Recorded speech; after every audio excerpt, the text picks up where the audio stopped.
एक नगर में एक सन्यासी रहता था। वह नगर में भिक्षा मांगकर गुजारा करता था। भिक्षा में मिले अन्न में से जो बच जाता, उसे सोते समय अपने भिक्षा पात्र में रखकर खूंटी पर टांग देता था। सवेरे वह इस बचे हुए अन्न को मंदिर में सफाई करने वालों में बांट देता था। एक दिन उस मंदिर में रहने वाले चूहों ने आकर अपने राजा से कहा, हे स्वामी, इस मंदिर का पुजारी रोज रात को बहुत सारे पकवान अपने भिक्षा पात्र में रखकर खूंटी पर टांग देता है।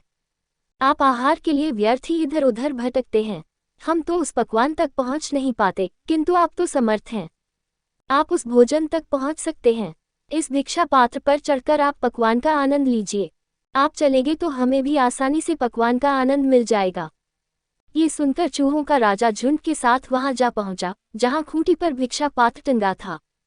वह एक ही उछाल में खूंटी पर टंगे भिक्षा पात्र पर जा चढ़ा। इसके बाद उसने पात्र में रखे स्वादिष्ट पकवान को नीचे गिरा दिया। सभी चूहों ने पेट भरकर पकवान खाया। राजा चूहे ने भी पेट भरकर भोजन किया। इस प्रकार वह हर रात अन्य चूहों को पकवान खिलाया करता और स्वयं भी खाता। सन्यासी अपनी ओर से पूरी तरह सावधान रहता और चूहों को भगाने की पूरी कोशिश करता। लेकिन जैसे ही उसे नींद आती, चूहा राजा अपनी सेना लेकर पहुंच जाता और भिक्षा पात्र में रखे हुए भोजन को चट कर जाता। सन्यासी ने तंग आकर एक दिन भोजन की रक्षा करने के लिए नया ही उपाय किया। वह एक फटा हुआ बांस ले आया और सोते समय वह उसे जोर जोर से भिक्षा पात्र पर पटकता रहता। इससे चूहों के भोजन में बाधा पड़ी। कितनी ही बार वे चोट के डर से बिना खाए ही भाग जाते। एक दिन सन्यासी का एक मित्र उसका मेहमान बनकर आया। रात को दोनों भोजन करके लेट गए। मित्र धार्मिक कथाएं सुनाने लगा, किंतु सन्यासी का मन चूहे को भगाने में लगा था। मेहमान मित्र ने देखा कि सन्यासी उसकी बात पर पूरा ध्यान नहीं दे रहा है। उसे क्रोध आ गया। उसने सन्यासी से कहा, तू मेरे साथ प्रेमपूर्वक बातचीत नहीं कर रहा है। तेरे अंदर अहंकार पैदा हो गया है। इस पर सन्यासी ने कहा, ऐसा मत कहो। तुम मेरे परमप्रिय मित्र हो। मैं तो चूहे को भगाने में लगा हुआ था।